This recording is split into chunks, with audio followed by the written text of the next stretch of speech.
Let's talk about tensions for a second. So tensions in the system, and it's very natural in any system to have some tension whenever humans come together and do work. And so through your experiences, what have you found has led to healthy tensions? And when there are unhealthy tensions that have come up in the system, how have you as a team, a community, a leader yourself, learned to work through those?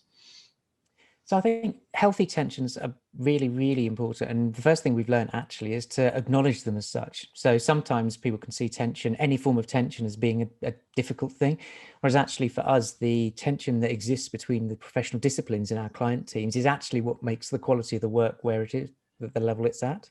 So healthy tensions being a good thing and acknowledging that organizationally is a first step that we've taken.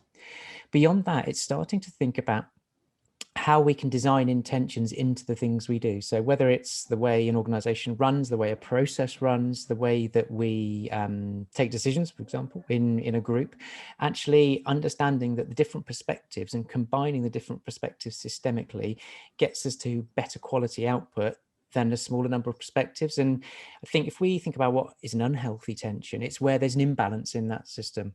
So where, for example, one viewpoint might be overrepresented in a system because of maybe there's more people, you've got more people involved in a decision that come from a particular mindset or a particular background, if we're talking about diversity, and actually designing it so that we have that range of tensions in the system allows that decision to be better quality. It's looking at a problem from lots of different angles. I often kind of hold up a coffee cup or something like that and go, look at it from there, look at it from there, and how do we do that? And what we're trying to do really is build up the organization so that for the big gnarly problems, we are able to see it from lots of different points of view, and then find the right amount of tension between those things. So it's like looking around the coffee cup, and in my head, I have a piece of elastic between all these different people, and you kind of stretching it and pulling it a little bit and seeing what, as you debate and test out an issue, you're seeing the merits and demerits of particular arguments. And that is a really, really healthy process.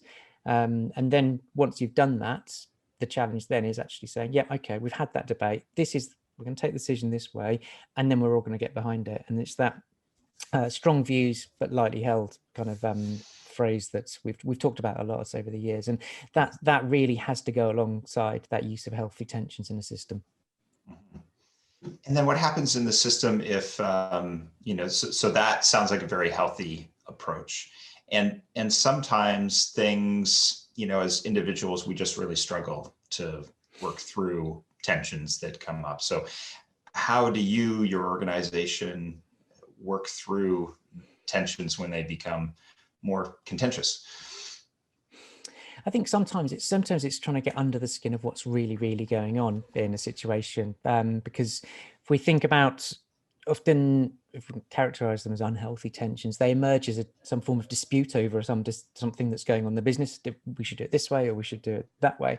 Sometimes it's going beneath that and trying to look at the human motivators. So you can disrupt that tension by putting in someone else, and that kind of stretches those bits of elastic in a different direction. Sometimes that helps, but actually the other thing is, getting underneath what's really going on for those individuals. What are their motivators for the way that they're acting or behaving or feeding into a situation? And that sometimes gives you a level of insight of how to unlock a different way into the problem. So, I mean, and particularly given the challenges of the last year, it's often thinking about stuff outside the workplace that feeds into the behaviours that people bring into the workplace. It's always been the case, but I think particularly given the stresses of the pandemic, people bring things to work that you have no idea that that's happening for them, and sometimes it's showing through in their potentially their attitude to taking risk in a business situation or something like that. So really understanding at a human level, and sometimes just really kind of delving into some of the psychodynamic stuff about what's going on under the surface gives you a level of insight to then think, how do I actually help through this situation? Yeah, such a good reminder there that we're all going through many things right now as so much change. One last thing I'd love to dive into. When we spoke a year and a half ago, we had a conversation about how teams and workflow was being designed at Decent. And as you think about your learning there and maybe some additional learnings that you've had, what have you come to realize about how designing teams within organizations is best done. Any lessons learned along the way? I think the lesson really is that the people that do the work that adds the most direct value are those that are best placed to inform decisions, inform system design, inform the way work flows, the way work is planned and things like that. So for us as a client-facing business, professional services business, it's actually saying that insight exists in those people that work day to day with clients. And actually, as a organizational designer, the challenge is how do you unlock that insight? Not how you design for them, but how you design with those teams that work most directly with the clients. And I think everywhere you look, if you look in an industrial setting, you're looking at people that are actually involved in the real kind of, you break down where's value added in the organization, you can actually, that's where the greatest insights can come from.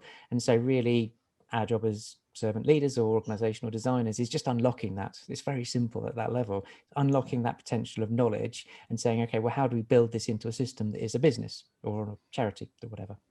Right.